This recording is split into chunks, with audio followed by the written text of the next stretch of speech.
Hi. இன்னைக்கு வந்து நம்ம என்ன பார்க்க போறோம்னா, ஜிஎஸ்டில வந்து ரெண்ட் வந்து நம்ம எப்பலாம் வந்து ஆர்சிஎம்மும் பிளஸ் எஃப்எம் மெத்தட்லயும் வந்து நம்ம பே பண்ணுவோம். அதாவது ஃபார்வர்ட் சார்ஜஸும், ரிவர்ஸ் சார்ஜ் மெக்கானிசம்ல எப்ப நம்ம பே பண்ண போறோம் அப்படின்றது சினாரியோஸ் தான் இன்னைக்கு வந்து நம்ம வந்து பார்க்க போறோம். வீடியோக்குள்ள போறதுக்கு முன்னாடி என் சேனல யாரும் சப்ஸ்கிரைப் பண்ணாம இருந்தீங்கன்னா, என் சேனல வந்து சப்ஸ்கிரைப் பண்ணிக்கோங்க. கீழ வந்து என்னோட வாட்ஸ்அப் குரூப் லிங்க்கையும் வந்து நான் ஷேர் பண்றேன். அதிலயும் நீங்க வந்து ஜாயின் பண்ணிக்கலாம். ஸோ, இப்ப வந்து பார்த்தீங்கன்னா, நார்மலா ரென்ட்ட பொறுத்தவரைக்கும் பார்த்தீங்கன்னா, 2 விதமானது இருக்கும். ஒண்ணு வந்து பார்த்தீங்கன்னா, ரெசிடென்ட்லயே வந்து ரென்ட்‌டுக்கு வந்து இருப்பாங்க. ஜிஎஸ்டி நம்பர்லாம் வாங்கி, ரெசிடென்ட் ப்ராப்பர்ட்டிலயே வந்து ரென்டலுக்கு இருப்பாங்க. இன்னொன்னு வந்து பார்த்தீங்கன்னா, கமர்ஷியல் ப்ராப்பர்ட்டீஸ்ல வந்து ரென்ட்‌டுக்கு இருப்பாங்க. ஸோ, இந்த 2 தான் வந்து நம்ம மோஸ்ட்லி வந்து பார்க்க வேண்டியது. ரென்டல் இன்கம்ல வந்து பார்த்தீங்கன்னா ரென்டல்ல வந்து பார்த்தீங்கன்னா, கமர்ஷியல் பிளஸ் ரெசிடென்டியல் இது 2 தான் வந்து மெயின். ஸோ, இது 2த்துல நீங்க ஜிஎஸ்டி ரிஜிஸ்ட்ரேஷன் ஆயிருந்தா எப்ப நம்ம டாக்ஸ் பே பண்ணணும்? இன்கேஸ் ஜிஎஸ்டி ரிஜிஸ்ட்ரேஷன் ஆகலன்னா, நீங்க எந்த மாரி டாக்ஸ் பே பண்ணணும்ன்றத நம்ம இன்னைக்கு வந்து பார்க்க போறோம். ஸோ, இப்போ ஃபர்ஸ்ட் வந்து பார்த்தீங்கன்னா, நான் ஒரு கமர்ஷியல் ப்ராப்பர்ட்டி வந்து ஆ அ கமர்ஷியல் ப்ராப்பர்ட்டில வந்து நான் ரென்ட்‌டுக்கு இருக்கேன்.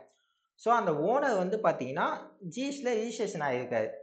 அதாவது ஜிஎஸ்டில ரிஜிஸ்டர்ட் பெர்சனா இருக்காரு. அவரு வந்து இன்னொரு ரிஜிஸ்டர்ட் பெர்சனுக்கு வந்து ரென்ட் விடும்போது எஃப்சிஎம் மெத்தட்ல வந்து பே பண்ணுவாங்க ஜிஎஸ்டி. அதாவது ஓனர் வந்து பார்த்தீங்கன்னா, லேண்ட்லார்டர் கிட்ட வந்து டாக்ஸ வந்து கலெக்ட் பண்ணுவாரு.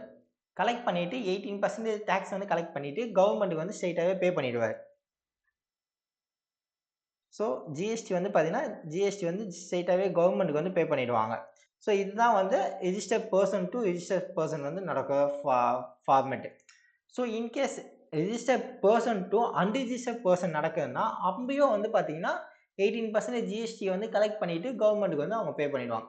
இதுதான் வந்து ஒரு கமர்ஷியல் ப்ராப்பர்ட்டில ரிஜிஸ்டர் பண்ணியிருக்காருன்னா, அவர் கம்பல்சரி வந்து ஜிஎஸ்டி வந்து கலெக்ட் பண்ணணும்.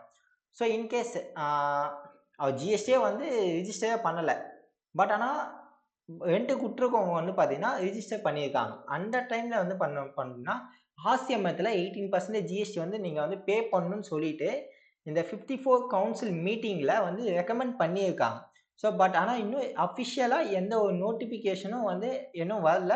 Not yet game. ஸோ நீங்க வந்து இந்த நோட்டிஃபிகேஷன் வந்ததுக்கு அப்புறம் இந்த ரூல்ஸ் வந்து உங்களுக்கு வந்து அப்ளிகபிள் ஆகும்.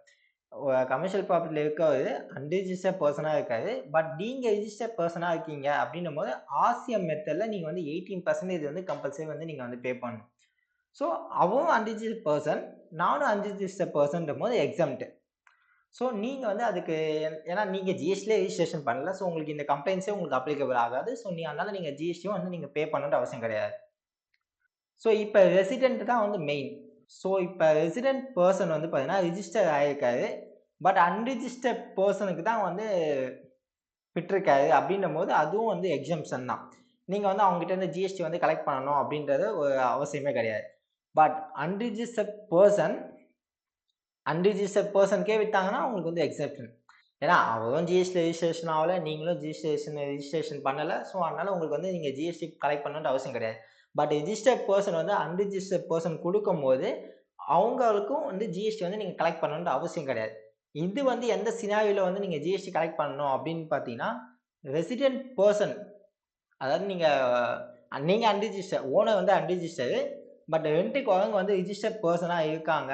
அப்படின்றபோது, இன்கேஸ் அது வந்து ப்ரொப்ரைட்டர் கன்சர்ன் அந்த மாரி ஒரு பெர்சன் கெப்பாசிட்டி இருக்கவங்களுக்கு மட்டும் எக்ஸம்ப்ஷன் வந்து அவங்களுக்கு அவைலபிள் இருக்கு ஜிஎஸ்டி.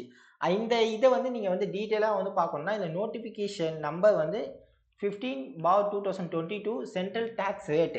இதுல வந்து பார்த்தீங்கன்னா, டேட்டட் வந்து பார்த்தீங்கன்னா 30/12/2022 இந்த நோட்டிஃபிகேஷன நீங்க அந்த சிபிஐசி, ஜிஎஸ்டி அந்த இதுல போய் நீங்க வெரிஃபை பண்ணி பார்த்தீங்கன்னா, உங்களுக்கு வந்து அண்டர்ஸ்டாண்ட் ஆகும். இன்கேஸ் இவுங்க வந்து டைரக்டர்ஸோ ஆர் எம்ப்ளாயீஸ்‌க்கோ நீங்க வந்து ஒரு ரென்ட் விட்டுருக்கீங்க அப்டின்றபோது, நீங்க வந்து கம்பல்சரி ஆர்சிஎம்ல வந்து 18% வந்து ஜிஎஸ்டி வந்து நீங்க ரிவர்ஸ் சார்ஜ் மெக்கானிசம்ல கம்பல்சரி வந்து நீங்க பே பண்ணி தான் ஆகணும். ஸோ இந்த நோட்டிஃபிகேஷன் வந்து மேஜரா வந்து என்ன சொல்லியிருப்பாங்கன்னா, "the registered person is proprietor of a proprietorship concern and rents the resident building in a personal capacity for using this own resident." அதாவது உங்களுக்கு புரொப்ரைட்டர பொறுத்தவரைக்கும் பார்த்தீங்கன்னா, அவங்க பெர்சனல் பர்ப்பஸ்க்காக யூஸ் பண்றாங்க அப்படின்றபோது உங்களுக்கு வந்து எக்ஸம்ப்ஷன். இன்கேஸ் இல்ல அவங்க பிசினஸ் பர்ப்பஸ் தான் யூஸ் பண்றாங்க அப்படின்றபோது அவங்களும் வந்து கம்பல்சரி வந்து பார்த்தீங்கன்னா, 18% ஜிஎஸ்டி வந்து ரிவர்ஸ் சார்ஜ் மெக்கானிசம்ல அவங்க பே பண்ணி தான் ஆகணும் கம்பல்சரி. ஸோ இது மோரா நீங்க ரொம்ப கிளாரிட்டியா தெரிஞ்சுக்கணும்னா, நீங்க வந்து அந்த நோட்டிஃபிகேஷன வந்து நீங்க வெரிஃபை பண்ணி பாருங்க. நான் இந்த வாட்ஸ்அப் குரூப்லயே வந்து நான் ஷேர் பண்ணியிருக்கேன். அதுலயும் நீங்க வந்து பார்த்து தெரிஞ்சுக்கலாம். ஐ ஹோப் யார் யாருக்கெல்லாம் ரென்டல் இன்கம் வந்து ஆர்சிஎம்லயும் பிளஸ் எஃப்சிஎம்லயும் அப்படியே ஆகுன்றது தெரிஞ்சிருக்கும்னு நினைக்கிறேன். இதே மாரி ரெகுலரா அப்டேட்ஸ்லாம் தெரிஞ்சுக்கணும்னா, என் சேனல வந்து சப்ஸ்கிரைப் பண்ணிக்கோங்க. கீழ வந்து என்னோட வாட்ஸ்அப் குரூப் லிங்க்கையும் வந்து நான் ஷேர் பண்றேன். அதுல நீங்க வந்து ஜாயின் பண்ணிக்கலாம்.